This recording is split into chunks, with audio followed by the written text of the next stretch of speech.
Hey, this is Coffee Compiler Club. Here today to talk about compilers and language runtimes and anything and everything to do with I don't know what all. Today we're talking about designing microwaves and why the popcorn button is useless. Bunch of geeky engineer compiler heads talking stuff. It's good. We're all being recorded. Be on YouTube in a few hours. That's the end of my spiel.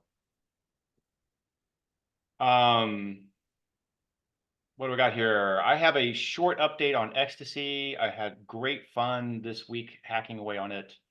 Finally reaching the point where I'm understanding the disk format and how it connects to like actual types in a typing system. So I went back through and cleaned up all my weird hacks, tossed them all out, got a much tighter, cleaner, not 10-line implementation, but not 1,000 lines of hack that only kind of sort of worked. It's the best kind of fun hacking for type systems and stuff. That was what I did. It's nothing good to show other than I'm running more and more Ecstasy code. So that's good. All right, that was my 30-second. So what type of type system is it? I think a good way to view it is Java++. It's like everything you do with Java as classes and named classes, single inheritance and interfaces and generics, and the generics are not erased. So the disk format talks about the generics with all types that it mentions. And there are several funny dispatch rules. So there's a normal dispatch that you look at this pointer and look up the name in the class hierarchy. Yeah, that's fine. Methods can also come in on interfaces like default methods in Java, default interface methods in Java. So you have to check the interfaces as well. There are a bunch of methods that are produced for you by default.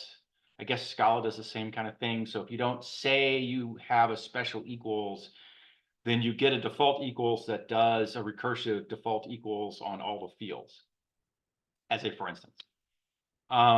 Similar effects for toStrings and hashes and such. If you're orderable, it means you have an ordering. If you don't say anything, you get a free ordering test, which is the same thing. It calls ordering recursively in all the fields. So these are all methods you have to go find or manually produce if they're not there, but they don't affect the type system per se. There's a thing called mixins I haven't yet gotten to that looks like you threw another class in the class hierarchy that the mixin just appended to the bottom of your prior hierarchy. So if you had animals with dogs and cats as a hierarchy, and then you could have a whatever you call it, vaccinated thing that you could throw in somewhere, and it would be appended after dog and again after cat, as I've been vaccinated or not kind of thing. That's kind of one of the more special variants. It sounds a lot like Ruby's mixins. Okay, could be. Yeah, I'm not a Ruby person. Yeah, back in the day, I built a whole system doing data center modeling where I built the entire data center model as a huge set of mixins. And so you could, because it turns out that most devices that, are in a data center are various combinations of basic functionality. Like they might be a rack, or it might be a like rack mounted. It might be a computer. It might be. It has an IP address. It has storage. Yeah, it has some number of interfaces. It has, and then you get into like it's a database server. It's a SAN system or whatever. Right. Yeah. So from the typing systems point of view, that worked really well. Actually. Okay. Yeah, Cameron loves his mixins. Like I said, I haven't run into how I'm implementing them or where the implementation falls. I have a theory on how I'll implement them. Yeah. I haven't used them in Anger, so I can't tell you how well they work. One of the really annoying things was I did mixins dynamically, and I'd have the same class, but the same set of mixins, but they mixed in a different order. Oh. And yeah, so that was annoying. So I put a whole bunch of work into making sure that it would sort of canonicalize Yeah. my mix-in ordering. Yeah. So I yeah. suspect I'll run into that, although when I'm going to generate Java code. So in the end, I'm going to squash your mixin into some generated class. Yeah, but ordering makes a difference in terms of, say, how the name of the thing that gets generated ends up, and also, if the multiple mix-ins override the same method, then which one wins? Oh God, I think he blows up at you and doesn't let you have, that's like C++ multi-inheritance, and I always thought that was a nightmare. So Well, but I think you can. multi-inheritance doesn't really have it doesn't really have a like an ordering, right? But mix-ins does have an ordering. Multi-inheritance says I could have both an A and a B. I mean, A class and a B class both have a two string, and I somehow have to pick between them or do them both or something. There's some weird rules on it. Yeah, I Right. don't do multi-inheritance or don't do diamond inheritances like C++. Yeah, don't do it. It's Exactly. annoying. It's just So annoying. Yeah. I'm But thinking Python has ecstasy says ordered no multiple on the inheritance. diamond inheritance rules. Yeah. Right. The But with compiler mix error. ins, the order of declaration, how you mix them in is how how it is defined, which method wins in the end. Yeah. The overriding aspect of mix-ins is part of what makes them useful. I'd be surprised if Cameron's blowing up.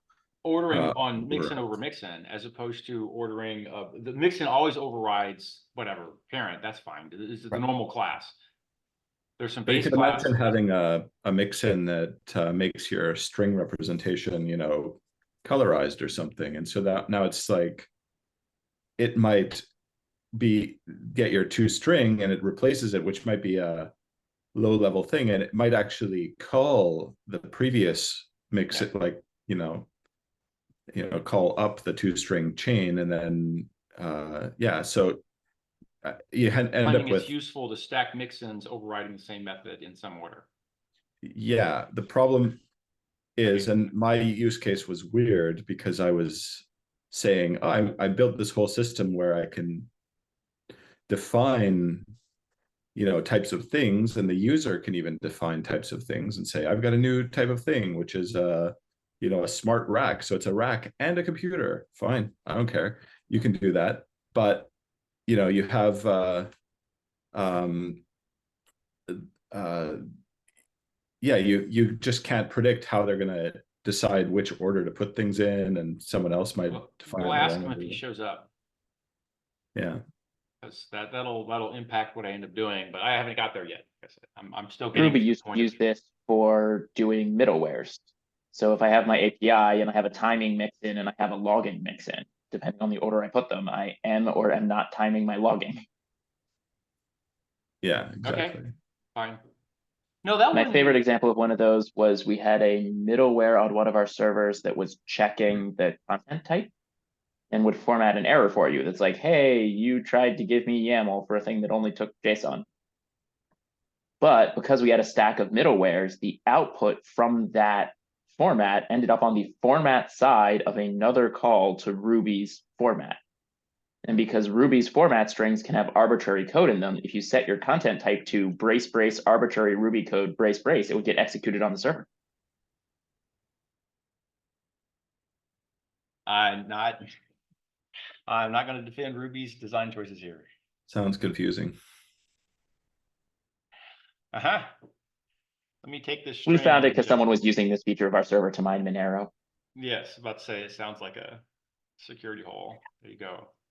I wonder if it would be possible to inject a string into the error message somehow. That would be awesome. My server has crashed. Please reboot the data. Fortunately, Java never has injection vulnerabilities in its logging library. No, never. Especially not in logging libraries. Oh my God. Fine. All right, what else? Someone else want to give a status update on anything? Darrick, you haven't seen you in a few weeks. What's your status? Yeah. I am done. Except I'm not done. So You're looking for a job now? if you've got one. Oh, you got to Um, talk to Cameron, but maybe that's a Cameron question. Yeah, no.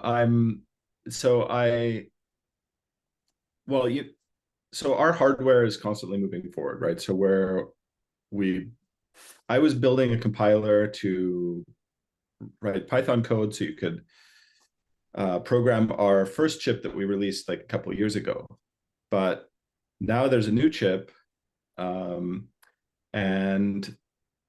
so everyone's satisfied that the compiler works, it does what it should do, and it's a viable solution, and it's way better than what we had. So now it's basically do the same thing, but for the new hardware. And but then I also need to fix a bunch of things that I feel like I could have done better, including making it way faster. So There's a whole infinite world of compiler upgrades. It's just waiting for yes, you. so I think I mentioned a few times that I don't care how fast it compiles. And it turns out that there's a point where I do care, and I crossed that line a few times.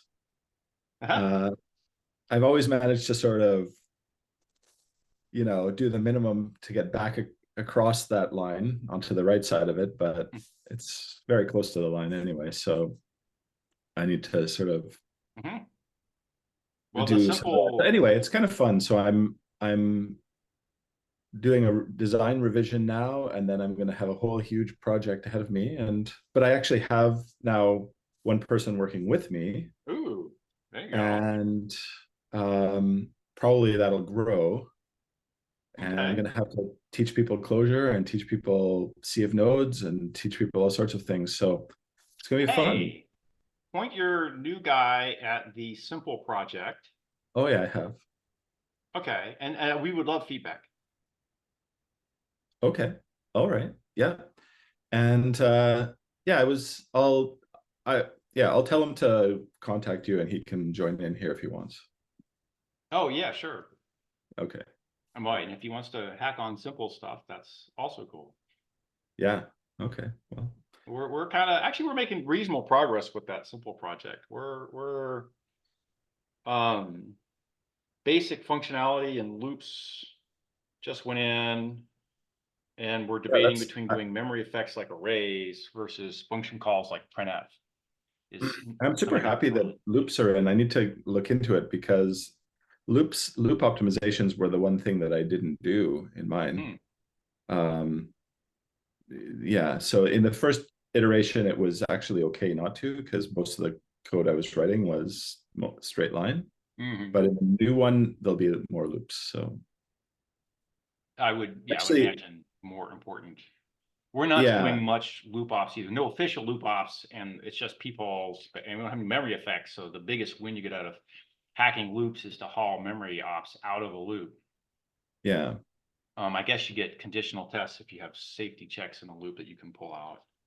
Yeah. Well, one thing I didn't do, like I have some stuff about loops, but I'm not doing any loop optimizations, is that I thought, all this stuff about only having one loop back edge, I don't need that. I'll just have back edges wherever they are. Yes. And that works, but I do see why you'd want to have only one loop back edge now. It makes a bunch of loop ops trivial. Jesus Christ. And then if you have to change your mind about which back edge is supposed to be the back edge, you still want to have only one, but it's easy enough to spot that you've got whatever and break it out differently.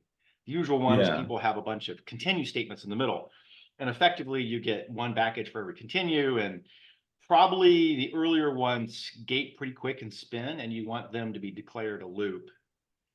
Like there's a quick cutout. I'm walking this array. I'm looking for a foo thing. There's some quick cutout that says it's not the thing.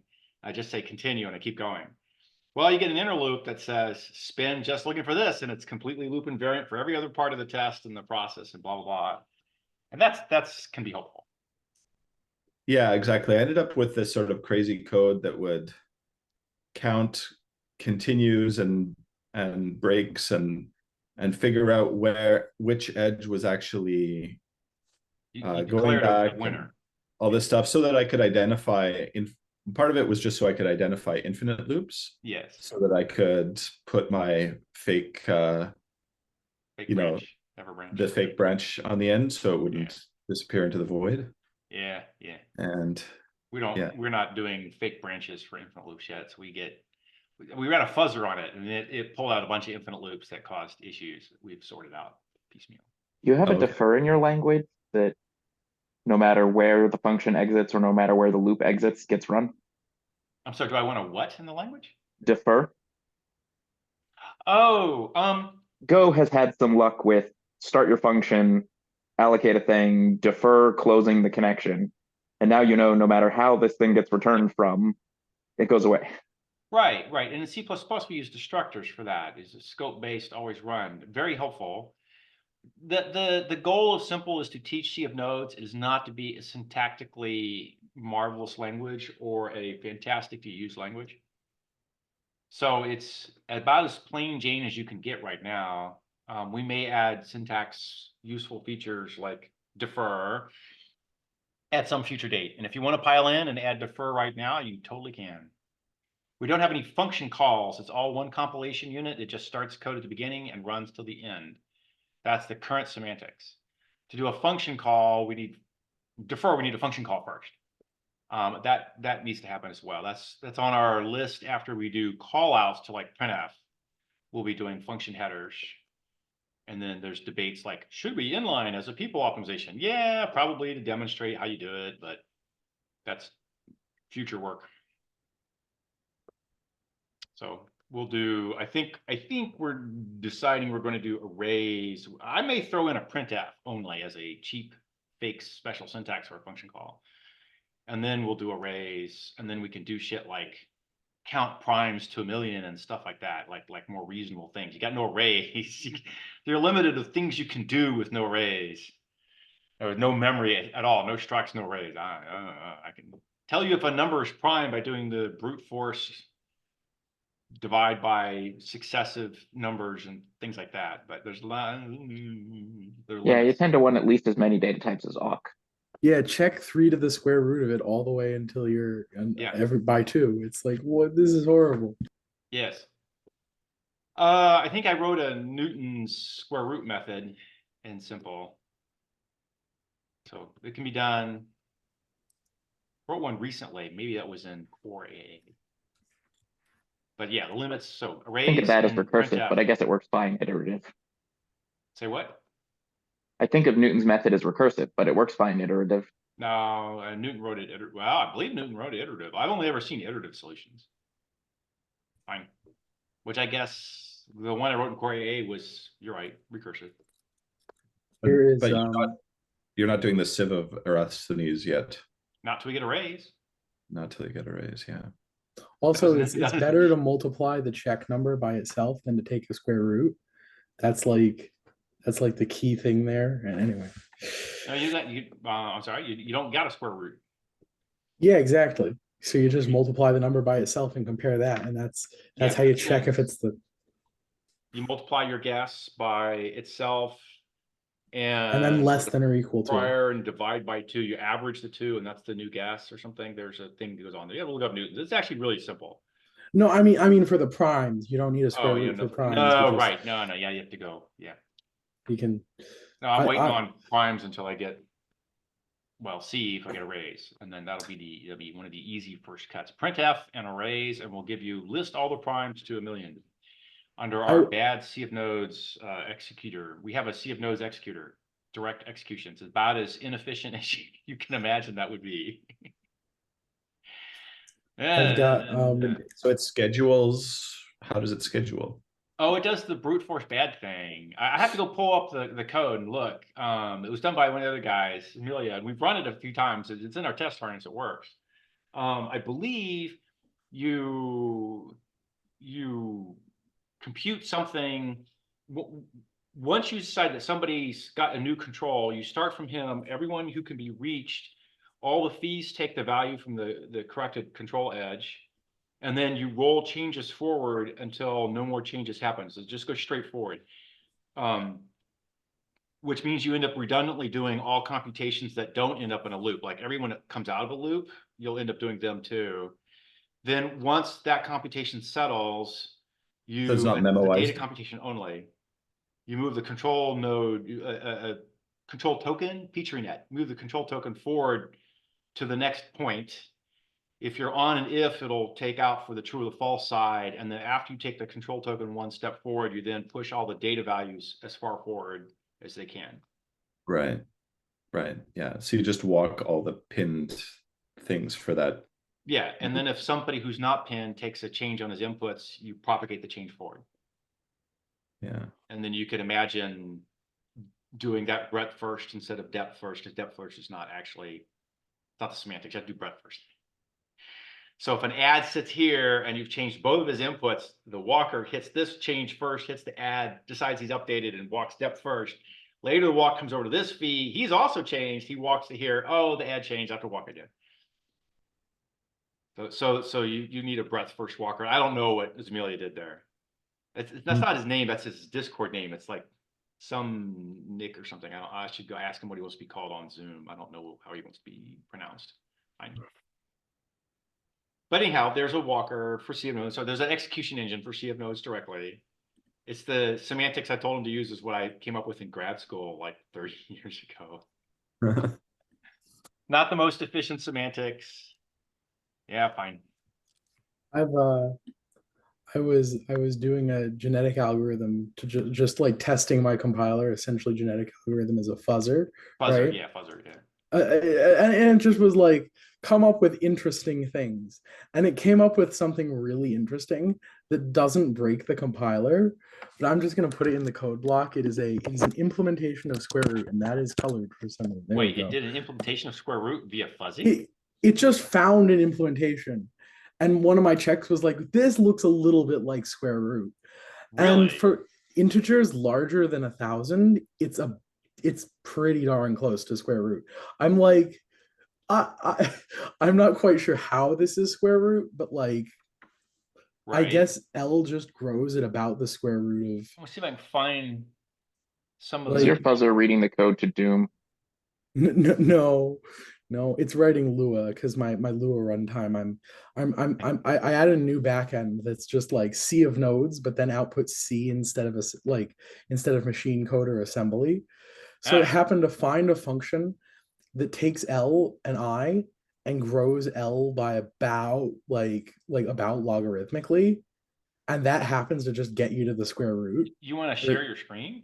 Oh, I put it in the code block for Oh, I'm sorry. in the document. Sorry, I No, thought I'm I made staring that at it. clear. Yeah, fine. But it's basically like for L up for I to N, start at 1, I over L plus L over I, and that like does You it know, some. you could do us all a favor and replace L with say X.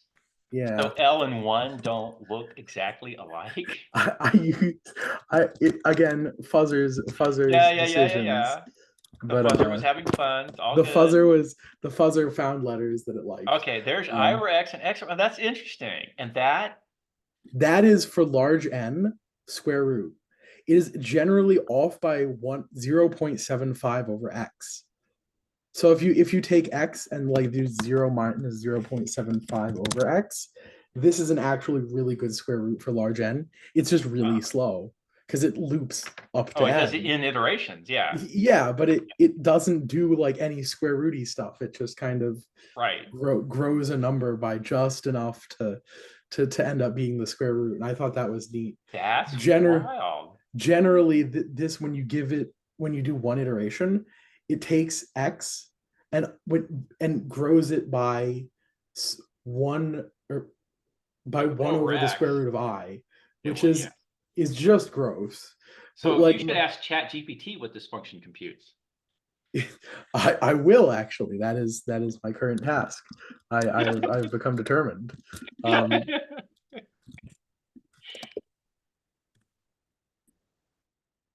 He's going to say something like, this is a very interesting function that computes a very interesting number. And like all such functions, it's just going to say something completely bland and very verbose. You're looking serious now.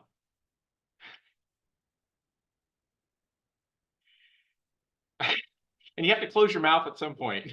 You can't let the drool come out. Sorry, I named it SQRT and it figured out immediately why it was square root and how it worked. I've got to name it foo. I'm gonna name it foo. You gave and, it too many hints. I gave it a hint. Yeah, Too sorry. much. So did he claim it was a perfect square root? It claimed it was a function. It basically told me exactly what it was. Um, so I'm calling it foo. And Okay. let's see.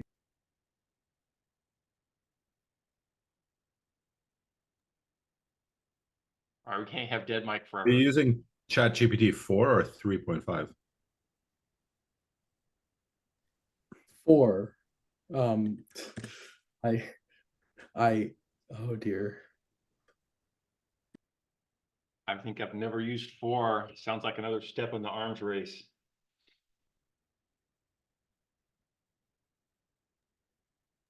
It should ChatGPT 4 told me that it's wrong and that's not how Lua works. And then made up syntax. Like it just replaced the word for with while and was like, this is your fixed code. I'm like, wow. So it's not like he doesn't grind. Is this Lua code then, right? This is Lua code. I'm gonna He didn't- rewrite it in like some language that it knows better and it will Do answer find that me. it's pretty good for questions like, what is the API to library X? Yeah, as a lookup. The kinds for- of things that you could answer on Stack Overflow or Wikipedia. It does Sure. very well. What is, Well, the future of computing is like you write some code in VS Code and then you ask the AI to autocomplete because the API is too complex, and all of your code now belongs to GitHub/Microsoft, and like, you know, everybody benefits from everybody's code through like the magic of AI. Like, how did it know? right. Of course it had to plagiarize, like, you know, everything AI is working like that currently. But Please anyway, consider Chat rant GPT. over. Write me. And your people are next- going to put on their resume that I can code without using ChatGPT, so I can work in a skiff. So you can work in what? Skiff, secure information, something, Oh, classified data. classified. Oh, I see. It's those funny moments where they're like, you can't bring anything in and you can't bring anything out. Please analyze this data. And then you sit down at the computer and you're like, why is the only Python installed on this computer 2.5? Yeah. Many years ago, I took a visit to the NSA. That was wild for security. That was crazy. And yeah, They had computer rules differently. that were crazy. I'm sorry? They computer differently. Yes. Yes. That's a good way to put it. Although they do use a lot of JVM, so That was you may I not was be the in JVM there, guy. but That your was code is. before. That was before.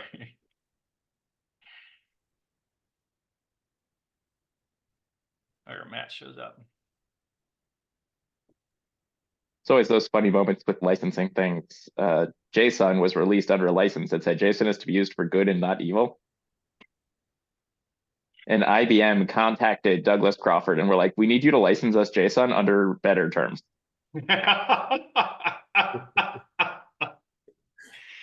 Yes. Is the NSA doing good or evil? The answer is no one talks, so you can't tell. Are you good or It's evil? good. Well, I certainly wouldn't testify in court to either. I mean, Yeah, I think it was James Mickens who called it like years ago when he said like all of AI will be used for surveillance and like, you know, all kinds of I mean it's also used for good sometimes, like when it's good is like, you know, when you need to be creative with like plagiarizing artists, like I mean, I it don't need cannot even, it's so bad that it plagiarize. cannot even get the counts right. Like, you know, it's just like copies and says like you ask it to, I saw this image. So the user asks us to All right, display like Annette, we're 5 gonna- wine glasses, and then like Annette. it just can't get it right. Like it shows Annette. like 4 glasses, draws 6 glasses, but can't get like Annette. 5 glasses right. Like All right, Onat. Third, fifth time. Yeah, you're rambling, sir. Let's bring it back to computers and or compilers. yeah. ChatGPT hasn't taken my job. It says this is invalid Python. You can't do that. I mean, most Ruby is invalid Python. No, I Um, translated the Python by hand and or the Lua by hand into like correct Python and ran it. And it's like, you can't do that. You can't add 1 to n in the argument to range. I'm like, darn, like 100 billion parameters, and you can't add 1 to an integer. Wow. I'm gonna laugh so hard when we keep adding things to simple to explain important things in compiler optimization. And it gets to the point where it's fast enough, we accidentally make the most popular language to come out of this group. There you go. I We was might thinking get that was there. exactly what we're heading towards. I'm sorry. No, I mean, was I thinking know people that's who something love small talk. Simple is not necessarily bad.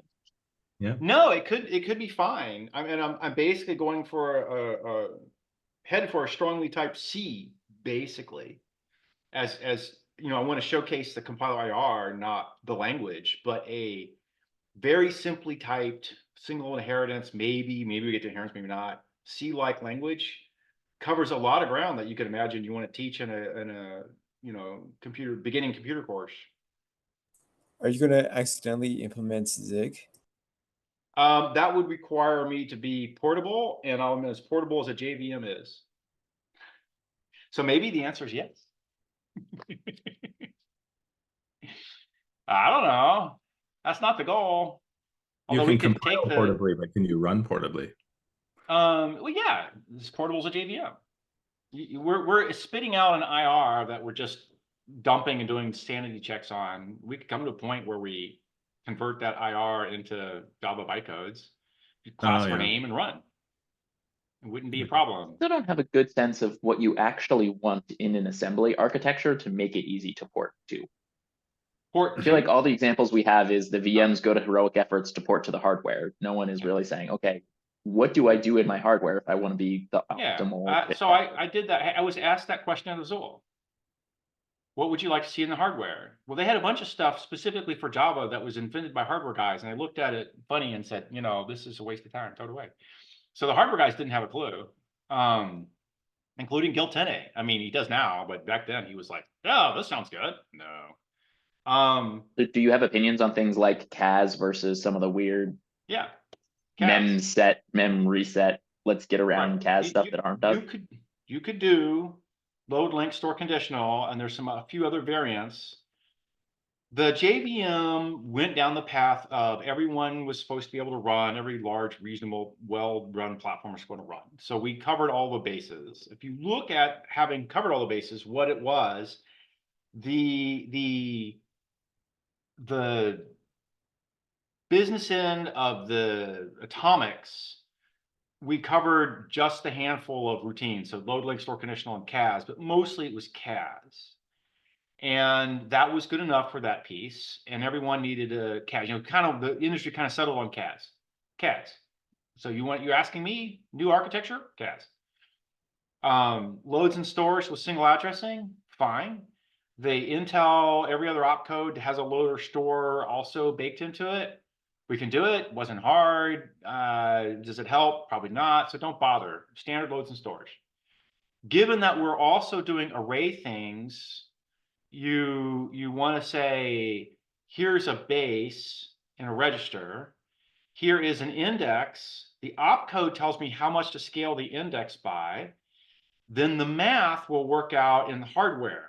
As it stands in Intel, if I have a 64-bit solution, the scale of an integer, a Java integer, sign extends at the Java level as an integer, wraps, and then adds to base. You have to force sign extension after the shift. So for an Intel 64-bit JVM with 64-bit arrays, you have to add an extra instruction on every array op because Intel's default sign, extend, and add doesn't do the right thing. Fine. Azul's did. We got the sign extension baked in the correct way.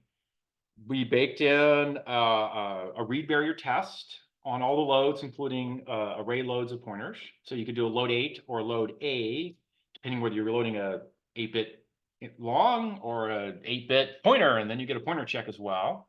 So you could throw the read barrier checks in. That was pretty easy. What was the other couple Why is loading things? 8 bytes different than loading 8 bytes that happen to be a pointer? Yes, because you get so the read barrier gets you a better GC. And the store version also did the store check in the reverse direction that did, you had to do did the right barrier on the store. It did half the right barrier on the store. Let me get my math correct here. There was, oh, okay. Here's the right barrier. There you get a what do you call it? Generational card mark with separate instruction. The right barrier was triggering if the pointer being stored was out of phase with the array taking the stored value. So from the compiler's point of view, he looked at the array base and register, and he looked at the value being stored in register, and he looked at their pointer bits, and he ran them through the TLB, which reflected the current state of whether you were in what phase you were, and if they mismatched, he threw you out. He threw a user mode, not a kernel mode, a user mode exception. You jump to a fixed spot in user memory. And then you reverse the PC to figure out which store failed, and you figured out what you're going to go patch and that kind of stuff. So the card mark, not card marks, the read and write barriers can be done easily on the instructions. And then that gave you the better invariant for GC that gets you the super low pause time Azul GC. So we ended up faking all that on x86 eventually with tons of extra work. It was a lot easier on Azul, but you could do it on x86. You do it with extra instructions and you made up for it in clock rate, what you lost in extra instruction. I had a better shift scale mask op. So that was just generically useful. There's like take a register has a value and a register with some other useful property, and then you had more bits. There's only 2 registers for that guy, and then you had bits for a shift. It does seem like multiply mask. by the size of the struct in an array and then offset to the field you actually want would be a piece of code you would run a lot. Yeah, well, that's the load. Well, it's the Java array model, so not all elements are 1, 2, 4, 8. Period. So you only need 5 opcodes: 1, 2, 4, 8, and 8. And one on a same for stores and loads. So that's really cheap. If you have C arrays with embedded large structures you want to scale by different, just run the scale on a separate instruction. It was one of the fun things learning with the hardware guys was I would say, hey, I want this kind of opcode. And the guy would look at me funny and say, I can give it to you in 2 clock cycles by running these 2 ops back to back. And I have to say, yeah, okay, fine. And, you know, it's popular and common, but 2 clocks, yeah, okay, fine. I don't need hardware for that. And we went back and forth on a lot of that kind of stuff. And he would say, I can give you this caching thing for virtual calls. And I said, look at an inline cache. Look at the statistical behavior in inline cache. Oh, look, 99.9% of your virtual table lookups have gone away. And the 0.1% is too small to bother with special custom hardware for. So done. Inline caches defeat special hardware virtual cache things. You know, I said I want a standard classic 3-address RISC with you know, the set of loads and stores we talked about. I didn't care one way or another about register windows. If you want to do them, I can handle them because Hotspot did it for Spark, did it for Itanium, Azul, Windows. All 3 of those had different windowing strategies, but once you got Windows in basically at all, going to the 3rd Windows for Azul was easy. So I don't care about register windows either way. I would think that would make the register coloring harder because sometimes you'd have to pay the window switch cost and sometimes you wouldn't. You think it make what harder? Does it make coloring the registers any harder? No, the register coloring is unaffected. What Once the is- allocator has inline and is done, then he, you know, he goes to town. You tell him what the set of callee, caller, save registers are, and the windows change what the callee, save registers are. But that's every hardware platform Hotspot ported to had a callee, caller, save register layout decision. So Arthur, you were saying something? Yeah, what do you mean by register windowing? So on a Spark, the hardware supported X many extra registers that you couldn't access. You had a set of 32, and if you pushed a window, they shifted by 16. And then you got 16 overlap registers and 16 new registers. Actually, they might have shifted by 24, and you got 8 overlaps and 24 new registers. So if you want to make an outbound call, you throw in the out registers, you're up to 8 arguments, and the rest go on the stack. Then you make the outbound call, the 8 arg registers, which you might call 24 to 31, flipped them and became 0 through 7, R0 through R7 on the target method that you called, the callee. And he now can do things with 8 to 31 that are just trash. He can do whatever he wants with them. When you unwind that, same thing, you put returns in R1 or wherever it was going to be, and then they came back and the other guy at R24, 25, whatever it's going to be. Louis, So- what happens once you like descend into the stack further? Like at some point you run out of the available windows and you need to. Right. So at that point, the hardware had a default window save handler. He took the oldest window and wrote it out. As part of the calling convention, you left holes in stack for the register windows to fill in. And they filled in lazily behind your back. So you didn't know when they filled in, and you couldn't trust those values. So at the time you do a GC time you do a stack crawl for like a GC, you had a command that said flush all register windows you had to run. So there was some synchronization in and around people who were going to crawl the stack. That was the Spark register windows. The Titanium ones behaved a little differently, and they were more variable sized. Azules were also variable sized. I want to say that you put the register window stack area somewhere else. It was not on your normal stack. So there's a parallel stack for register windows only. And you could stack and unstack so many registers. So is this it's basically a way for the hardware to give you more registers without changing the encoding of Yeah, it means when you make a call across a call site boundary, you don't pay the loads and store costs so often for callee save registers. Is it ever used for anything other than calls and like the scenario that you described?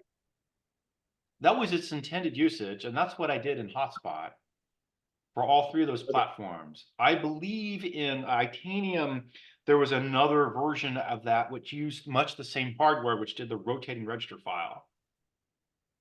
And that was being used to let them do cheaper versions of software pipelining for vector supercomputer style codes.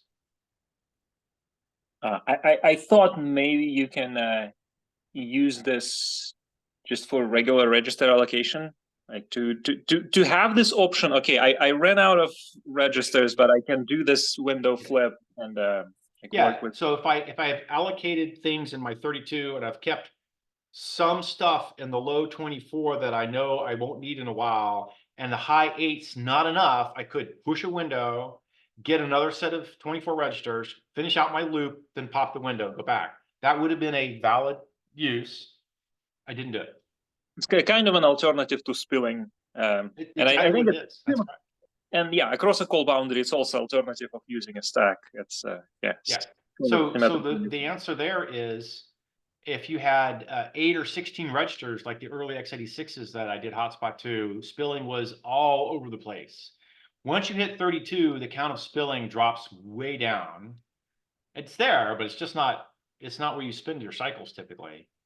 If you looked at the code generated by C2 for any of the 32 register machines, by the time you get down to 32, he'll spill outside of your loops. You'll have 32 in a loop, in the inner loop. It almost never is an issue about spilling there. Does RISC-V have 32 or 64 registers? I think if you were starting again today, you would use 64 registers. And it's hard. No, way it's less. tough in the encoding. You like to have instructions be fixed with 32. 32, you need a 3 address at 5 bits per register. You're out 15 bits. You want maybe an offset, and then you want an opcode, and you're just out of bits. When you go to 64, which Titanium did, the encoding gets a lot tougher. You use too many bits in your encoding to describe a register, which is why they went to a super wide issue instructions, but they would fit 3 3 risk-like instructions where a risk system would fit 4. And so you lose iCache. And it's not worth it to go to 8-byte instruction words because it just blows up too much. You're better off with 32. Yeah, right. No, with no. 4-byte doubling instruction, yeah, instruction. you just have your iCache. You double your instruction width, effectively have your iCache. That is not, that's a tough call to make. That's not typically worth it. I guess you would want to have more registers if you inline aggressively and you just deal with more code. But I was thinking that you said that when you go from 16 to 32 registers, you see a significant decrease in the number of spills. And I was thinking, well, is it just a property of the code we write that it just has this number of like live values? But then I thought, well, that was my thesis. I mean, your of the brain's day. only got about 7 live values. Programmers' memories were not so good, and so they would forget, and you'd end up having to store it down and load it later or whatever, and you just never saw so many live ranges except in machine generated code. Would have huge live ranges, but human written code, not so many live ranges, even counting after inlining. You got more with inlining, but not so many more. So you just gated your inlining if you're going to over inline, but you could spill carefully and be okay as well. Yeah, I've definitely heard that heuristic before. If you write code so that a brain can parse it, then the compiler will probably figure out what to do. Right. If you write code that a brain can't parse it, then the compiler may not figure out what to do. Well, and it makes sense because compilers evolved handling code that was written by like humans. Yeah, right. Yeah, there's a little co-evolution going on there for sure. Yeah. Yeah. So you could do this task. You got LLVM, right?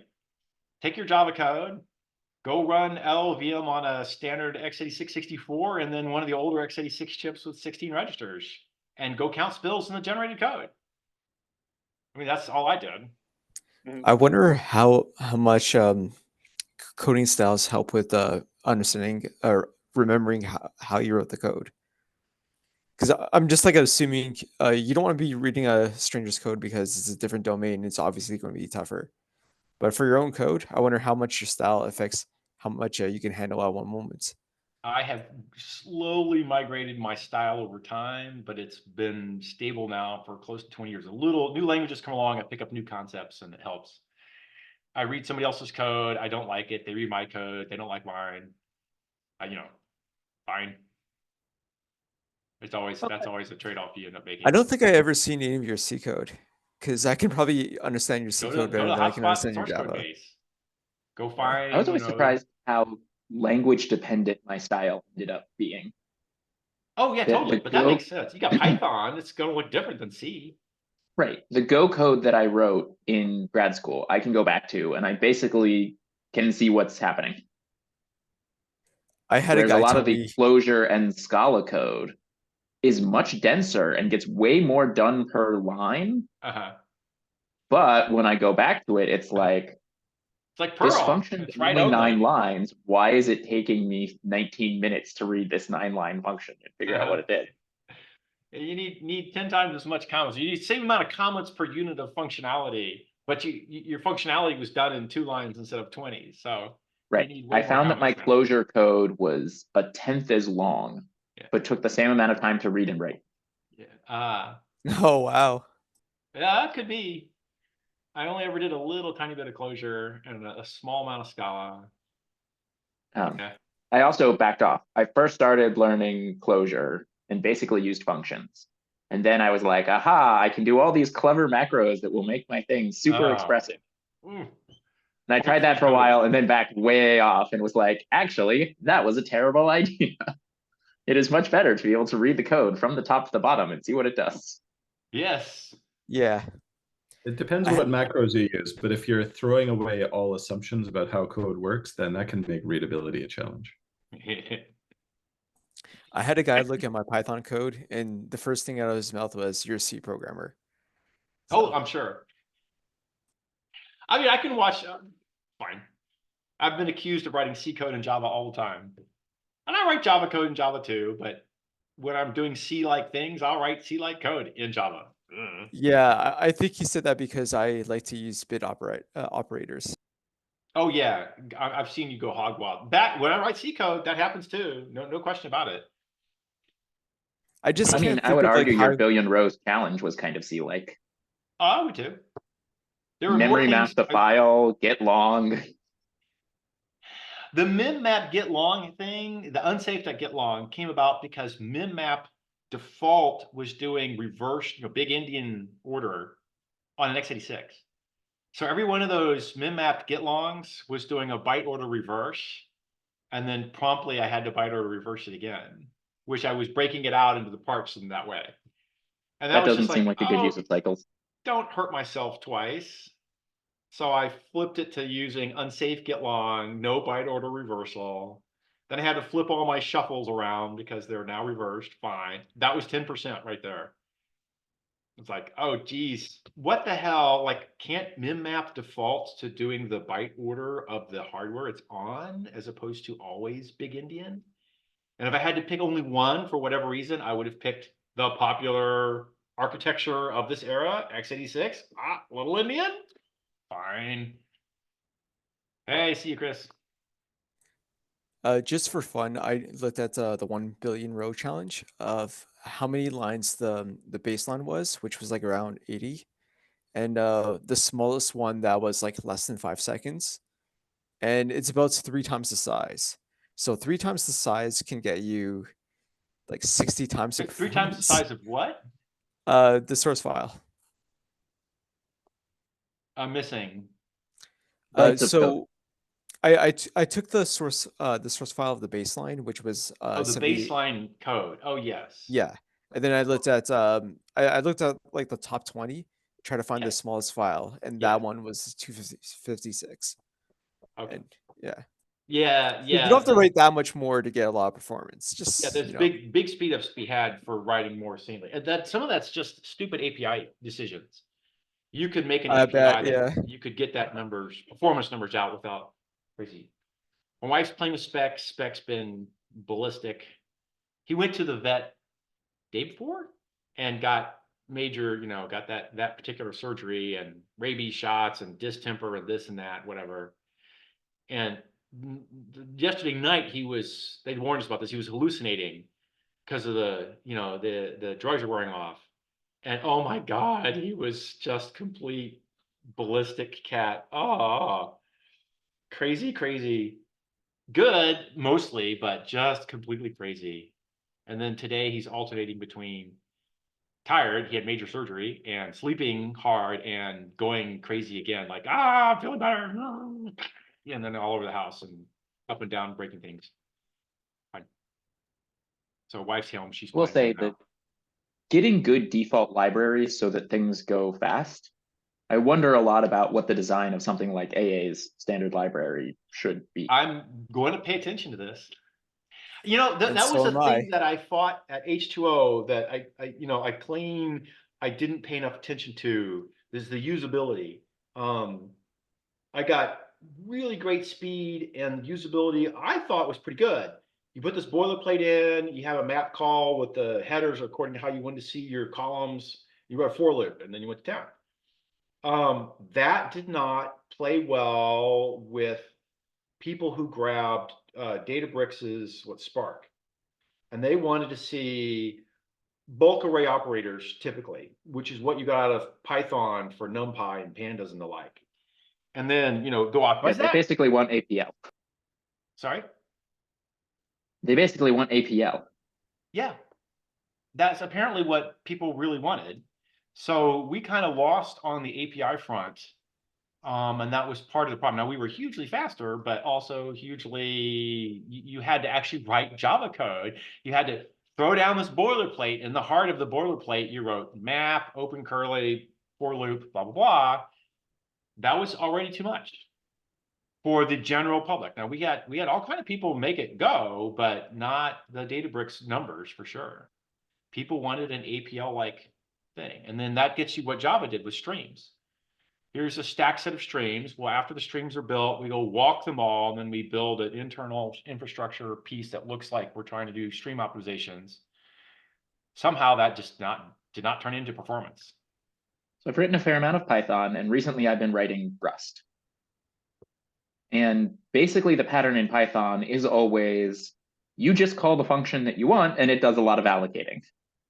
And if you want to write Python that doesn't allocate, too bad. Your Python's going to allocate all over the place. I thought you called the function you wanted. Who called out the C? In Rust, it tends to be this inverted pattern of make a bunch of buffers in the main function and then pass them around to everything in the world. Right. Which is what I And did in the one BRC challenge, absolutely. Yes. right.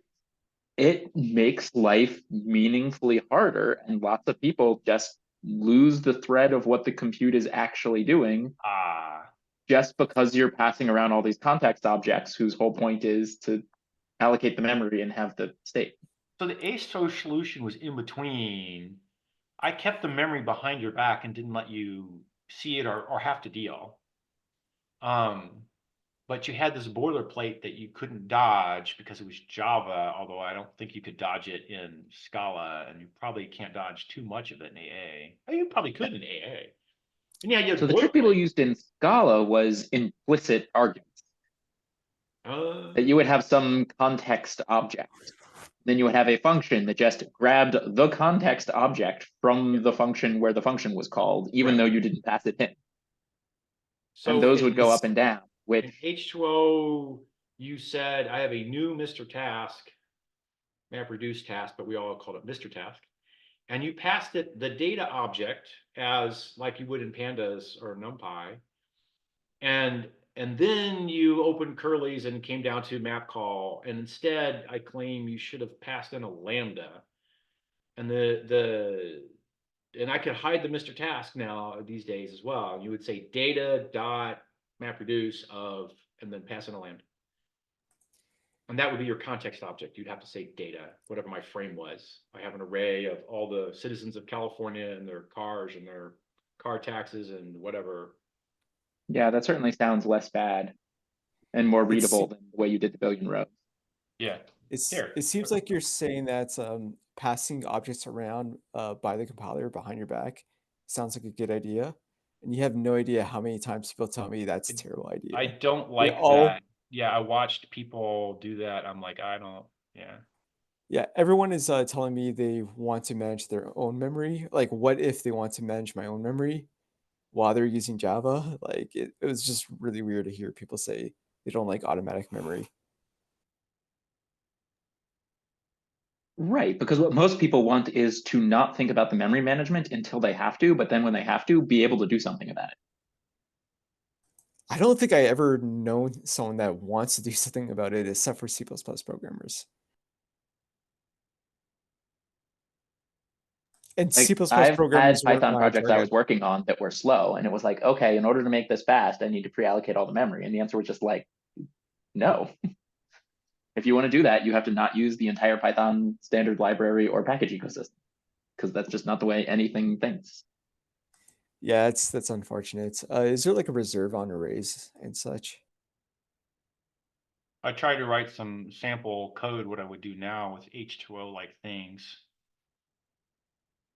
I just, threw something out there and I would use an add where I have the tax 0, tax 1. I wanted to write it what it was, but you could just pass in an H2O or an AA. You could literally pass in the function.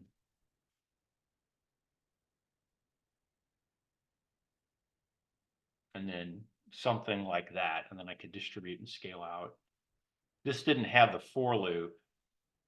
The for loop let the user write his own versions of what he wanted to set up for the body in a loop invariant place, which people liked.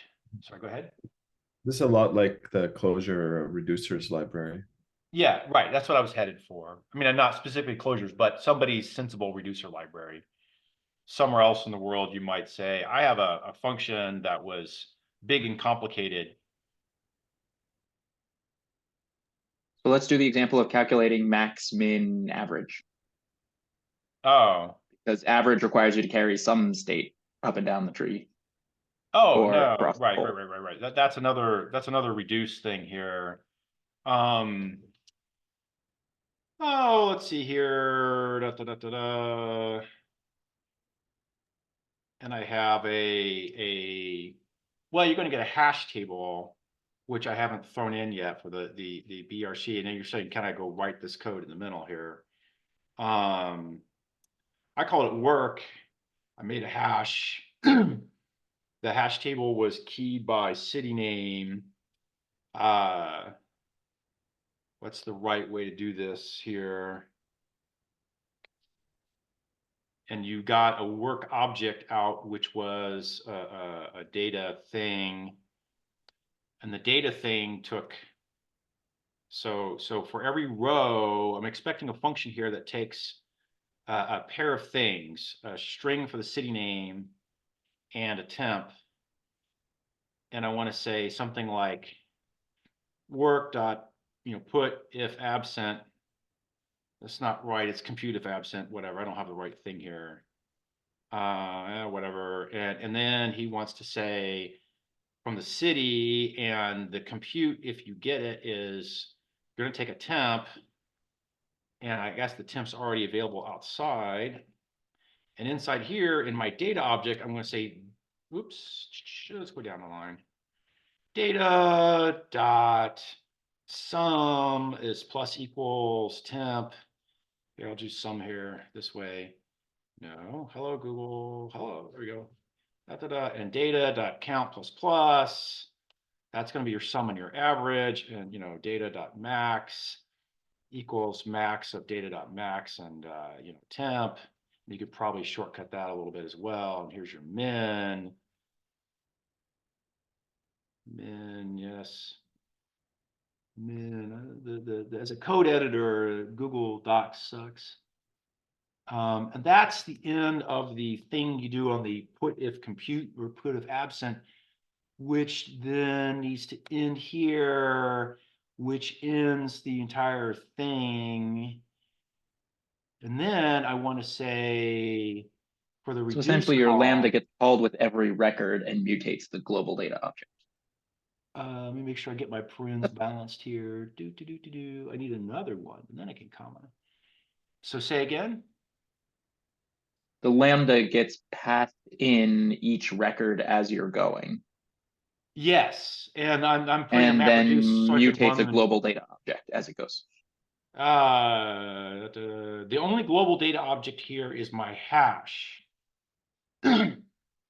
which I could claim I want actually split out into parallel chunks. So I'm not doing this one right yet here. It's it's work.values of whatever. And I get a data thing here. Yeah, it strikes me as a reasonable API to get big data-y things to go fast. Yeah, I'm making this Not API obviously as I a correct go. And then I want to say data 2. We'll call this one data 0. Here's data 1 is the self work object as opposed to the passed in works. This is a MapReduce, which has a self. He wants to do a get on self of this guy, city 0, data 0. And he's going to grab a city that's going to give him a data 1 out of the self work object. I'm reducing 2 work objects together. And then I would add an operator on the data 0 plus equals data 1. I would add a reduce operator on the data object that would just add the temps and the counts and the mins and the maxes. And then in the end, I'd end up with a work object that had all the cities. So then you would do, print work, and he would go through the hash table and print out the city names, and then printing the data would data print whatever. So I didn't put anything in the data object other than listed some stuff. If I wanted to support a plus equals operator here, I have to go add it. This is AA, more or less. I have to go add a plus equals operator on it, and I'm not describing it at all. So you get an anonymous data object that has the usual, has to have a sum and a count and a min to max. That's fine. So I don't know if I need some more stuff here, but it's mostly readable, I think. There's a map which takes from the big data where I've broken out the column, city and temp, and produces a small summary, which I'll call what I'm going to shove into a data from a work. There's another shrinking going on here where like if I do this for every city irregardless, but don't group by on the city. So this is the work that put if absent. This is basically a group by oops, on city name. If I don't do the group by on city name, then you would just get a sum of a billion rows and a billion average temperatures across all cities. But I'm group by on the city name here. And this is really compute if absent or something. That's not the right. I think I must be confused by this because what I see is you've got this compute if absent, which makes sense. You're putting the city in. Yeah, I have the right name. Go ahead. And then, but then inside the Lambda, where I would expect you to produce a piece of data to attach to the city, instead you're just updating a global. It's not a global. This isn't the right syntax here.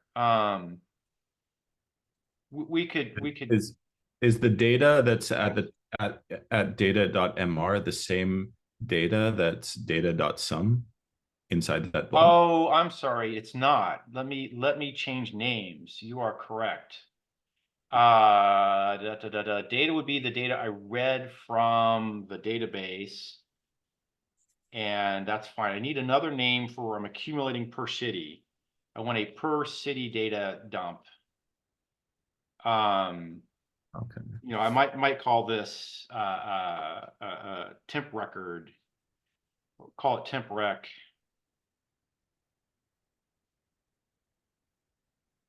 And I'm not describing temp rec because I'm doing my wow, bad editor. I'm doing my type inference, but if I wanted to do a temp rec thing up here, I would say temp rec is a type.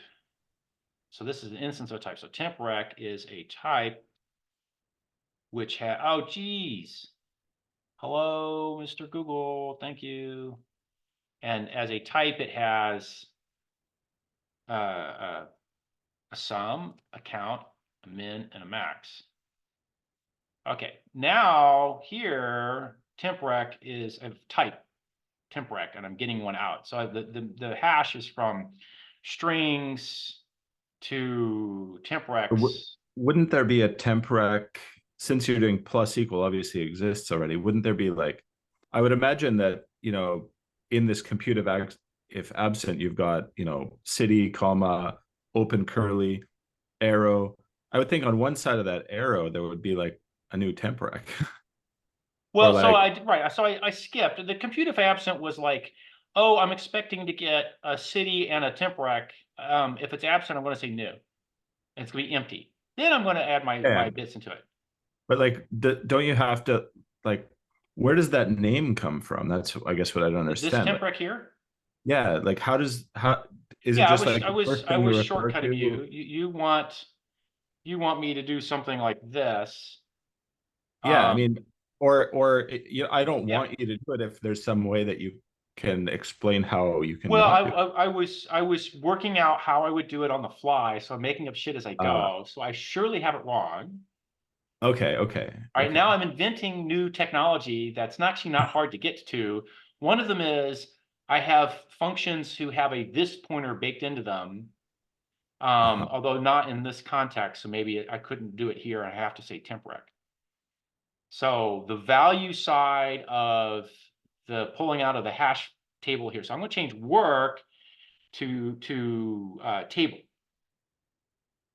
This is a table of cities and temp recs. And here I'm going to take a pair of tables. One's an implicit this table, and one is a that table, if you like. I'm going to call it just table here, and the this is implicit. When I break it out, city is city is city is city. The data 0 is now, we're going to call it u temp rec 0. I go get the other temp rec. Temp rec. by getting from the self hash table reference, and which it's not this one. So this is two tables are coming in here. That makes One sense. is implicit, one is passes an argument. Then I add the two temp recs together. I will go add that functionality here. Hang on. Up in here, I'm also going to say, oh, I support plus. Oh, don't do that to me. Thank you. He's trying. God damn it. He's editor's trying to say preview markdown, and he's got a pop-up window blocking my editing. I don't want to preview markdown. I'm writing a function that's going to take, the other side, left-hand side, right-hand side, except the left-hand side's implicit. So right-hand side, I don't care what you call it Y. And then I'm going to do take two temp recs and sum them piecemeal. And then this down here probably goes away and becomes just an add.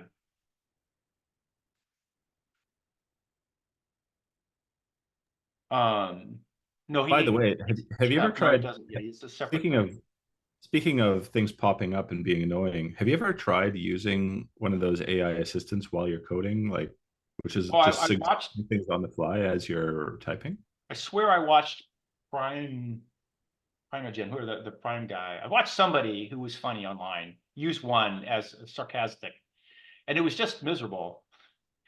And I was Yeah, like, yeah. It seems like it would be very distracting to me. I don't know. I can't have people telling me similar. It's like having someone throwing out random numbers while you're trying to count. Right.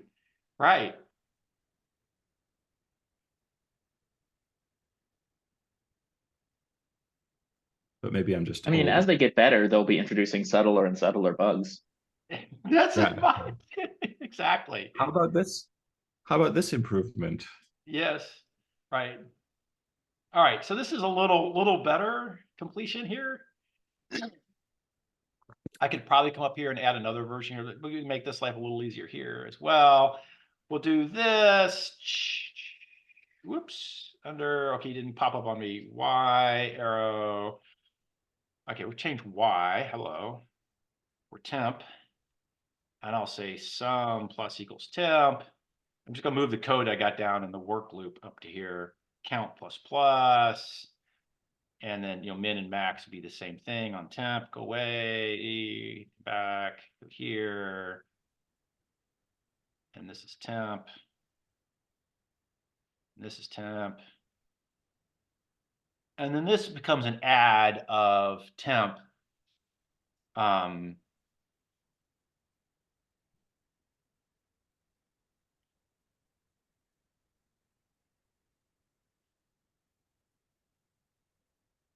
And get my Can you code just arranged correctly. Can you just stick plus equals in there and forget Yeah, I about could.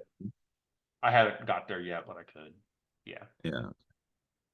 Right. I want to, and actually you would do returning. No, it's plus equals because I want to update in place. So that's the difference. Yeah, you're asking, can I do this?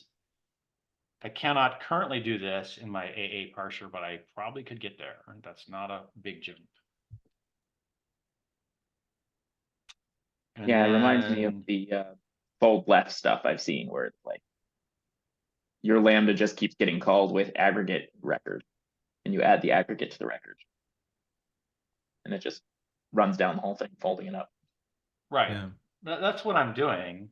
This loop says in any order, it's not a loop. This function says visit all records in any order, run this code in a single threaded context, which if I do mini batchings, what I do in H2O, I run 1 million of them in one loop, and then the next million is in a different core single threadedly, and you do this computes. Okay, fine. Then when you We get do have a down nice to advantage here that it's fully associative.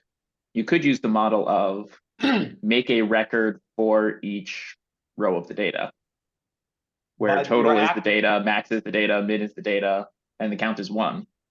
And then just take in 2 aggregates and put out 1 aggregate and let it do the entire thing logarithmic, go fold up the tree. right, that's what Get embarrassingly parallel. this is the H2O model. This is the H2O model, and I'm trying to write code that I would like to have been able to write in H2O. So the expectation for me is this is done in mini batching for efficiency purposes, but effectively the bottom layer does a whole lot of roll-ups. Having rolled you up at 1 million at a shot, I still have 1,000 of these things. The next call does the reduction. This one, and again, I could probably clean you up a little bit. This one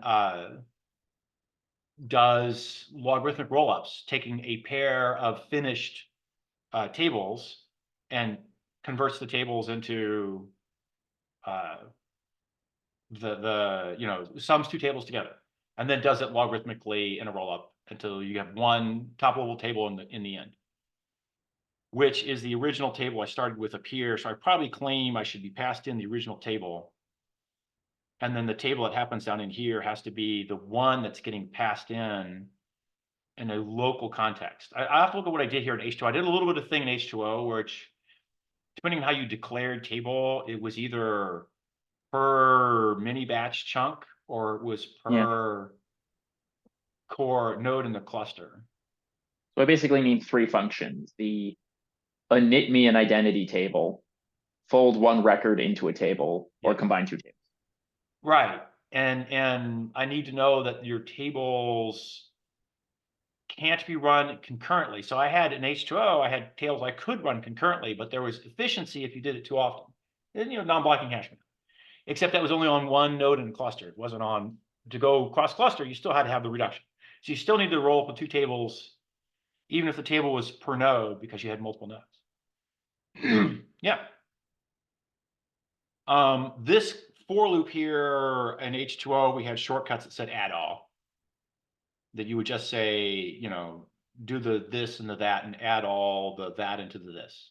And he would go do recursive descent into the pieces parts, and you'd get this kind of game where the city would say, match this hash map with that hash map on the keys and add the keys together. There was a shortcut for that one, because that was a common one. That was group buys by something where people did them all the time. Isn't that just adding a plus on the hash map type? Yeah. Where you expect the plus to say, run the reduction where you have a tie on both and otherwise fold them together, which I don't have because I haven't done the API, because I haven't fine. But yeah. I'm surprised the one piece that feels like missing in that this API is let me let Darrick finish and then Aaron. Just a mundane thing. I'm surprised I've never thought of that as something I would need or come across it that I can recall, even though it seems really obvious. If you add 2 hash tables together, it sounds, nothing you would expect. But in every big data problem, not every, in many big data problems, there's a group by. And as soon as you do a hash table for the group by, if you have a small count of keys, you can't do it if you have 1 billion keys because they don't fit in a hash table. You have a small count of keys, hash table is the thing that database implementations do all the time. Now, if you run around that concurrently, you have many such hash tables. Yeah. And now you want to add them together.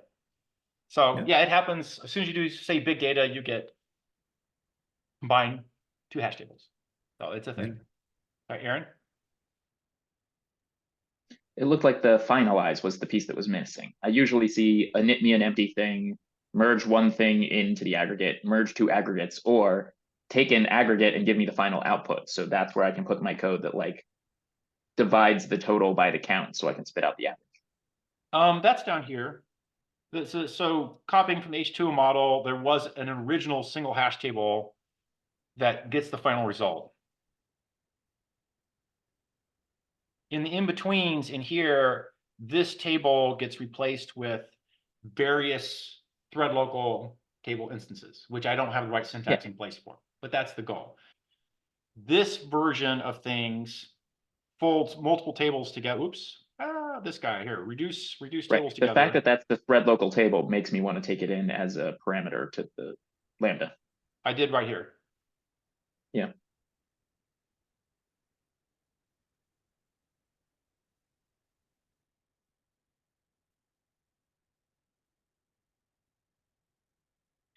And then your final table here. And then that's where you do your divide. You sort by city keys and divide by whatever. So I didn't make my table have any extra functions, but I could. Here, I'll do this for fun. And I don't care if finalize is slow, I only call it once. I'm sorry? I don't care if that finalized code is slow, I only call it Yeah. once. That's correct. In fact, all time is spent here. And the reduction is really quick. In my one VRC challenge code, the reduction is 0.1% of the total runtime. I do I count the time it takes to do a join, which is a wait for thread to complete, and merge, and then the same main thread waits on the next thread and merges and waits and merges and waits and merges and waits and merges, and does it 20 times for my 20 cores, and that is 0.1% of the total runtime. I vaguely remember you saying you want to profile your Java code, but Yeah. couldn't at the moment. Yeah. Did you ever do that? No one volunteered. Also, on my hardware, my hardware is running twice as fast as their hardware, but I would claim, I'm getting results twice as quickly, but I would claim that my hardware is not twice the hardware that they're using. So some mismatch in how the hardware and memory bandwidth and whatever's going on, that it's slower, and that now I need a profile to like sort out why is it slower on their hardware. Did you try running the top speeds on your hardware to see how much faster it was, or if it was faster? No, I did one or two earlier on. I haven't done it in a while, and it could be that my hardware is twice as fast, and I just suck it up, Buttercup. That's what it is, and then go to town there. And I don't currently have VTune on my hardware either, so I can't even tell you how to speed up on my own hardware at this point. And now I need to go get a VTune like thing going. Yeah, it looked like there was also different runtimes being used. The later guys were using Grail native runtime, which I probably won't be able to compete with. That was like the top few. Yeah.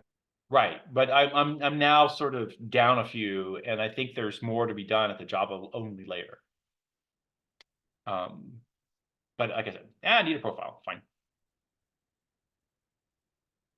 And somewhere in here, there's probably an auto colorization that might be useful. It might not. Code blocks, start, neat, Java. Do I have to? I'm gonna see if it just hit this. Maybe. Yeah, did something. Boy, no color is worth spit. Made all my comments go gray. Fine. Yeah. You're I was going to forced it. add a toString on hash. So I'm going to do whoops. How did you get there? Wow. I don't know this editor.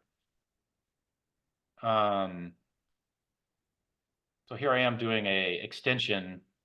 Let's see. I want a stir extension. Stir is equal to, and then you get the self guy, and I'm going to say sort my keys and then go something. I don't have a good syntax for this. Of the this pointers on keys, which I don't have a good answer for. So this is me faking stuff. And then dot, I'm going to get a value out, and I want to print. And the value is of type temprec.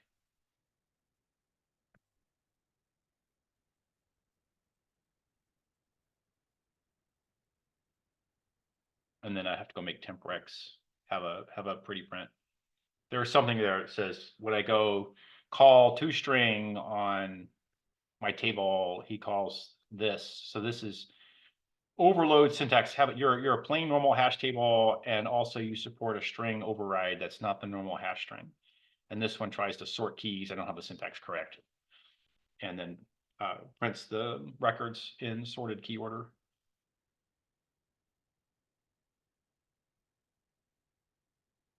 So there's some marginally correct syntax for, but now the question is, the original we got here is, can we make this go fast? And I think the answer is yes. So the read CSV here for large enough files wants to be backed by memmapped. Unless you're going to haul it into your Java heap, you're just going to memmap it. Okay, that means that when I go grab records out, the MR is reading a memmapped file, deciding it's of type CSV. He knows how to break out a CSV. He gets columns. He's going to have some sort of efficient reader behind your back for CSV reading. Okay, that's not terribly hard to do. And in fact, he could just know, because I call read CSV here. So he knows he's getting a CSV based map reduce call. Basically, he's going to treat a CSV file as a mem mapped back over a two-dimensional array. And any two-dimensional array, I can always ask for a map and a reduce. I don't have the syntax perfectly correct, but it's not far off. And this is column by column. I give them my names for my columns. And then I go to town on do per row, and then claim behind your back, I'm doing a for loop of 1,000,000 per row calls, and then the JIT, optimizes and inlines and blah, blah, blah, go to town. And that should be very similar in performance to what, a sort of pure Java implementation of 1BRC is doing, but in obviously, 20 lines or 50 lines here. So I think it can be done. I think there is a syntax that would let you write an efficient solution here.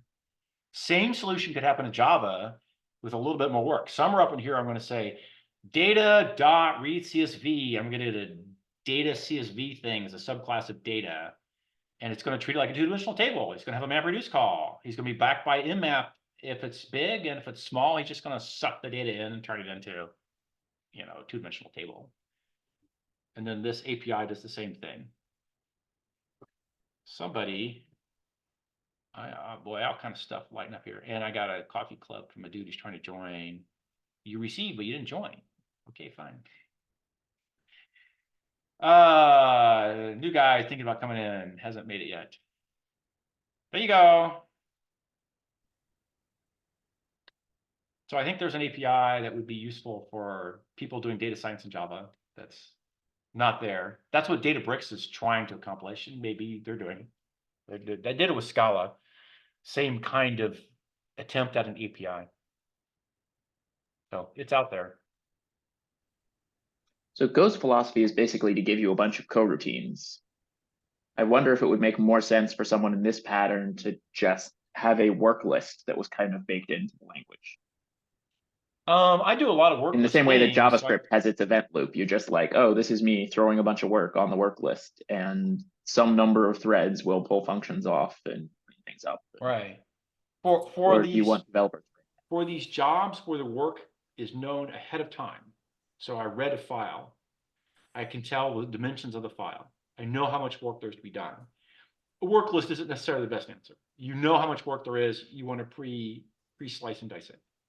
For jobs where you don't know the amount of work to be done, yeah, then a work list makes sense. And H2O did some of both. There's plenty of places in H2O where we did work lists. The issue with the work list is that the cost to pull items off the work list is fixed, and you can make it fairly small with careful engineering, but it's still real because you're stealing from a concurrent shared data structure with other threads competing for work elements to go do. And so if your amount of work to be done is too small, you'll drown in overheads of pulling from work lists. I wonder how Some of those big you might be able the to work opt list way and gets. say, oh, you said here throw thing on work list, but I realize I can just continue. So I'm just going to go do that. That's part of the Dudley instead of fork join putting- model. You take a big piece of work and you own it all. You look, it's 1 billion rows. You split it to 500 million. So you put 500 million on the work list and you continue to execute on 500 million yourself. Well, that's too big. So you split it in half. You put 250 million on and you go run 250. Well, that's too big. And you split it and you split it and you split it. So you get down to some reasonable number. Call it 1 million, call it 100,000, 10,000, some number. Yeah. You go do that. Somebody else goes and steals some work. So you make them steal from the far end of the work list because the far end of the work list has bigger chunks, that's 500,000. And because it's far away, it's different cache lines and the stealing doesn't interact. And so you get these fairly complicated, subtle work stealing algorithms to make them be efficient. But yeah, you pull something off a work list, it's too big, you put half back, you go run with half, splitting until you're ready to do the bottom piece. And then, all right, done. Yeah, so somebody's trying to say something. I was just wondering, instead of having like one queue or one list, why don't people have like a round robin where every thread or every core has its own work list? They just do. hand it off. No, they do. So the first thing that happens is the guy splits and puts it on his private work list. And the rule in his private work list is that at one end he can pull without any locking. At the other end, somebody can do an atomic CAS to pull. Then there's a global work list. And 20 threads wake up, all reach for the global work list. It's all empty except there's one piece of work. Somebody steals from the global walking work list. Other 19 threads go idle. They're blocked waiting on the global empty work list. Then the local guy splits, puts a halvesies in and keeps halvesies for himself. And then at some point, his halvesies he's keeping for himself gets far enough away from the global end that he decides he needs to push the global end back to the global pile. And he pushes it back, says, this is too much work for me. I don't want to deal with it. Okay, 19 threads now grab from the global pile as hard as they can, and one of them wins, and 18 lose, and lather, rinse, repeat.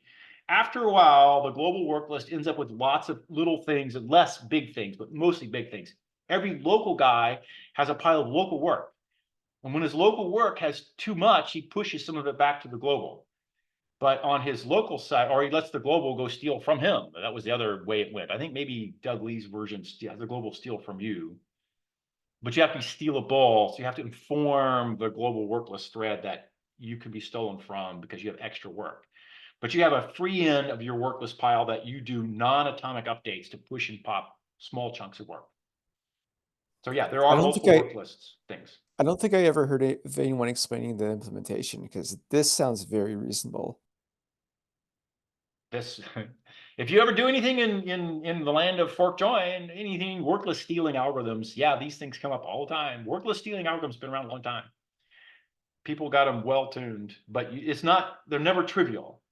So you have to work at it hard. So under the hood in both Java and AA, I would claim you ought to do something like a decent workless stealing algorithm. I assume the streaming guys try to do something like that, but the efficiency numbers they're getting out are scarily bad. At least on the global workless challenge, I would have said he streamed the obvious way. It ought to have parallelized furiously under the hood. It didn't seem to, or it seemed to do with enormous overheads. Why was there overheads? I don't know. Certainly in H2O, I took the hard parts and punted them to the programmers, and then I got my efficiency way up as a consequence. Can I not punt so much these days? Maybe. Yeah, maybe a better Right, answer but here. those work list stealing algorithms are finicky, but in theory, they can be pretty generic. Yeah. Well, Doug Lee's version is pretty generic. How about It's a when totally you reasonable thing to put in the standard library of a language. I think so. I think so. how Go ahead, about when you make them asynchronous work, doing asynchronous work, then things get more complicated? Oh, yeah. Asynchronous, concurrent, and Right. So again, with the fork join work list, there was another variant thinking style where when I forked work, there was some to do, and there was a thing I'm working on right now, and the to do pile got picked up by another thread and ran. Two guys are running in parallel, but they came from a common fork point. When either one ends, a join will happen at some point. So the guy who forked must join. In the H2O coding style, the guy who forked must join. He can hand off the join responsibility to some other thread. That was very common to do. And you could keep handing off join responsibilities until you had billions, literally, of join responsibilities piled on the top level waiting guy. But you didn't have to. You could join in between. That's why I like the future framework, because it hides that away from you. All you have is a future. The future is your join responsibility. At some point, you are in H2O at least, you were required to ask that future for the result. I remember you throw could a computation out and never ask for it.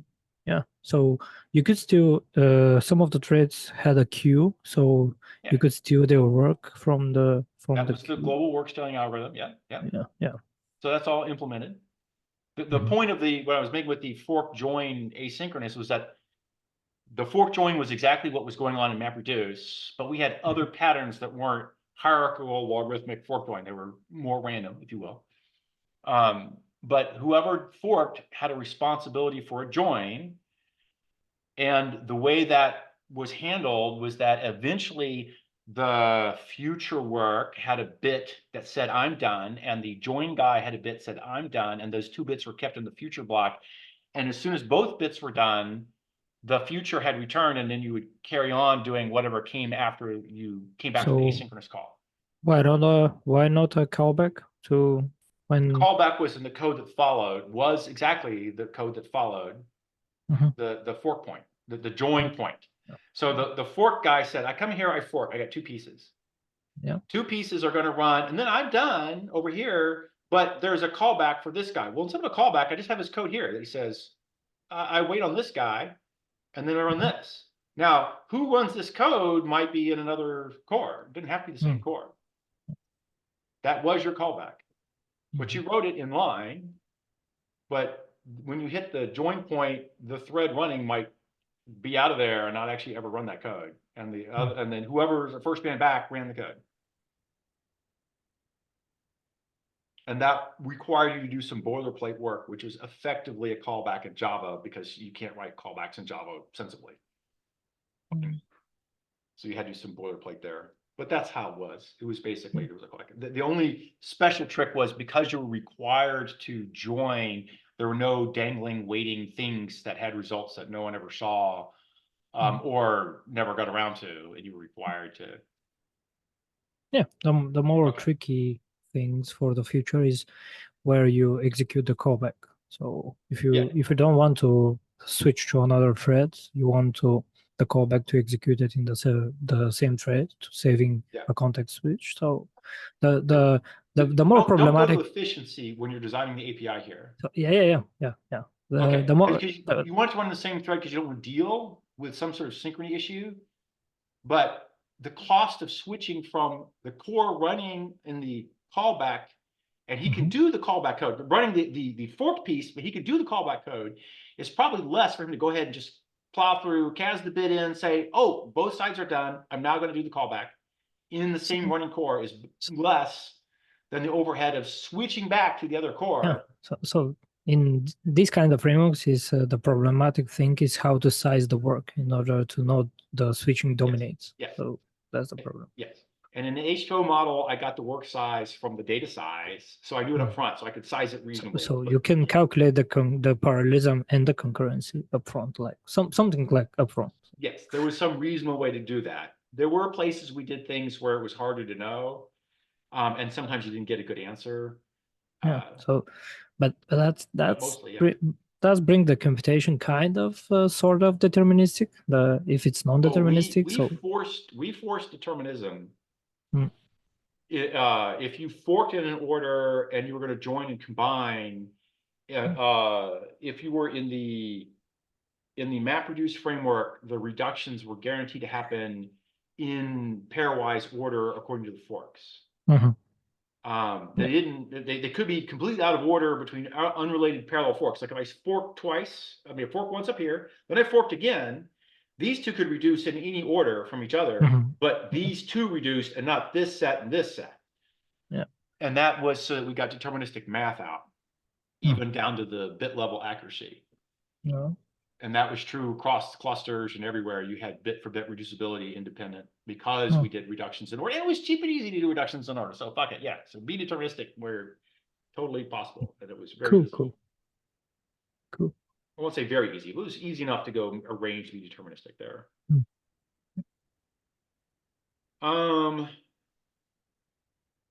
Next topic. Yeah, but so what were we doing? We were bitching about how slow the default 1B or C challenge speed was and pondering why it couldn't have gone faster.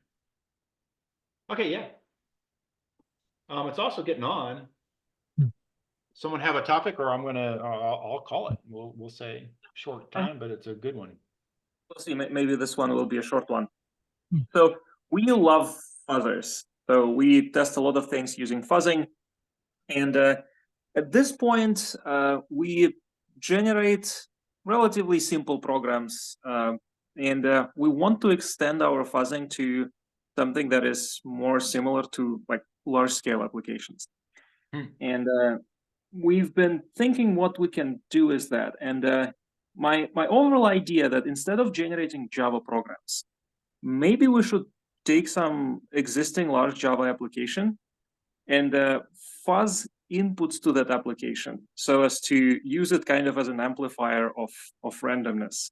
So for example, take Spark that is huge and does some dynamic code generation and maybe fuzz queries for Spark, and this way stress like larger chunks of the runtime. Sounds good to me. Does anyone have any ideas on what this, like, okay, Spark is one example. Any other ideas what other large framework application library we can take and fuzz its inputs so as to trigger interesting behavior? It sounds like a Matt question. Surely some academic guy has thought of this and has There is pounded out that papers. paper called API-driven program synthesis for testing static typing implementation. And what they do is they use the library calls or APIs exactly to try to lift the level of the fuzzing beyond small code snippets to large applications. Can you So- throw a link out? Yes, it was just on Popple 2024. 2024? Yep, just recently. What the hell year is that? Oh my God. What happened to 2023? Oh, geez. Exactly. COVID happened for me. Fine. Matt, did you read that paper? So what exactly do they do? I just I pasted saw the it in link. Zoom, I'm looking. and they are basically using this for to test typing implementations, and that's for Scala, Kotlin, and Groovy compilers. And I'm trying to see if there is one nice list of the APIs they have used. That looks reasonable, but I'm just doing a really quick read. For example, they use Guava library. Oh, geez. Okay. Let's go. Also Apache Commons. So how is it different from just having some known APIs in your fuzzer and just like generating calls to known APIs in your fuzzer?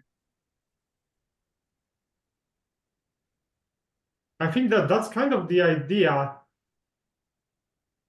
Except that they want to do this across a whole range of libraries.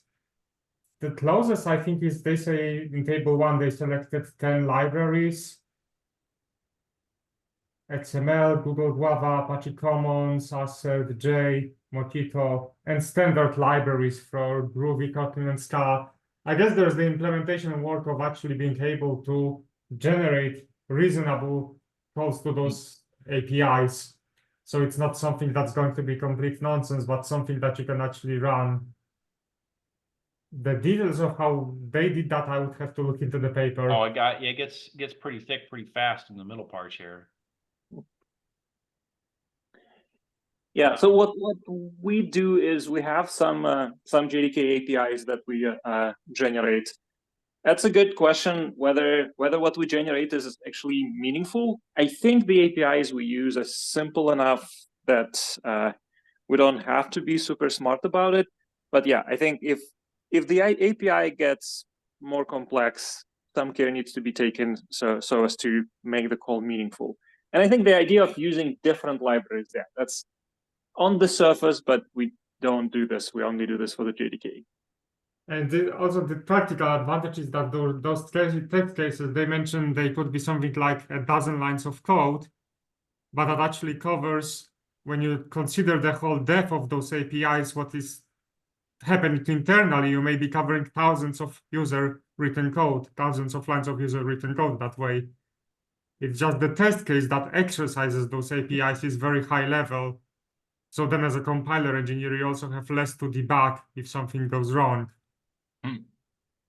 So it's kind of like a layer of abstraction, and that always helps. Yeah, that's the overall idea, that instead of generating complexity ourselves, and instead of doing it purely randomly, we should use something that exists already, that is like more real world, and then just somehow introduce chaos into it, and this way fuzz it. So yeah, I thought about it as fuzzing inputs to some library. In a way, I guess fuzzing API calls does this.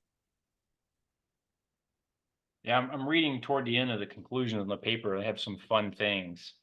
Roughly 85% of the bug triggering test cases contain a feature relating to parametric polymorphism, and that typing related bugs are like failures in polymorphism or parametric and overloading and like required highly specialized knowledge for people working on the insides of the compiler, and one of the hardest bugs to fix in a compiler, and therefore they were likely to not get fixed right away. Or if at all. Parametric is hard. So in a recent paper, I have seen a technique to delay that parametric polymorphism in order to ease type inference. So if I thought, yeah, that's the main idea is to not go directly for parametric polymorphism because it's a universal for all. It's infinitary in the types applicable. Instead, it resorts much like your technique. It's kind of records the type that can be and does not go directly to the full parametric polymorphism, so because they are solvable. They resort to intersection types. So the kind of the technique you use for the resolution, the method resolution for the overloading. So it's kind of the same idea. So Overloading is also among the top features. I think we are looking at the same section, test case characteristics. So parametric polymorphism is followed by functional programming features, lambdas, function references, type inference features, and overloading. That's actually interesting because this is something that our fuzzer doesn't stress that well. So yeah. They were taking not large applications. They're taking the APIs of standard libraries. As near as I could tell by looking at it, they're taking APIs of standard libraries and doing things with them. Yeah, it's kind of in between. I was thinking of taking a library and fuzz inputs for it. Well, you can view, I don't know, an API as a small library, like a function call, API call as a small library and fuzz inputs into it. Yeah, just different scale. Yeah. I have high hopes for my overload resolution technique. That's also on my short list to keep working on. I got the type how I like it. I think it's correct. I think it's does the right things. I need to go do the main AA implementation of it. That is a work in progress that got stalled out with. We all don't have it. Had a great week with Ecstasy, but coming up this weekend, I'm going to be pounding on AA. See, make some progress there. All right. So next steps on AA are not related to typing. They're related. No, they're not. Well, they're related to. I have a core AA implementation that has an execution engine, a standard SECD, whatever SecD engine, and does all the typing things that I think I want it to do, and seems to do the correct answers. So I have that version off to the side. I have my main version, which supports all the other syntax things that AA does. I did a round of cleanup inspired by what we did with Simple. That settled out. To make the overloading work, I need to pass an extra parameter around. So I need to go back into my defining parameters. I define a variable that's the overload resolution table, basically, and pass it in as a hidden extra argument to calls. It's basically what has to happen. It's not hard to do, but it's a bit fiddly in a bunch of places. So there's some work to be done, and that's where I stopped last weekend, basically. So it's not what I would call overloads. Those are done. I can test them. I have tested them. I can point you to where you can fool with the code and test them. And now I want to go back to the main AA base and go plug it in. Cool. Yeah. And like I said, I have a functioning implementation in the core AA. So the plugin, I'm hoping, will be fairly mechanical. And that is my last typing thing. As he knocks on the table, knock on plywood, whatever, laminated particle board. There's wood in there. All right. I think we're at a good time. Why don't we call it and say victory? And till we meet again. All right. Bye. Bye. Bye. Bye, See everyone. ya.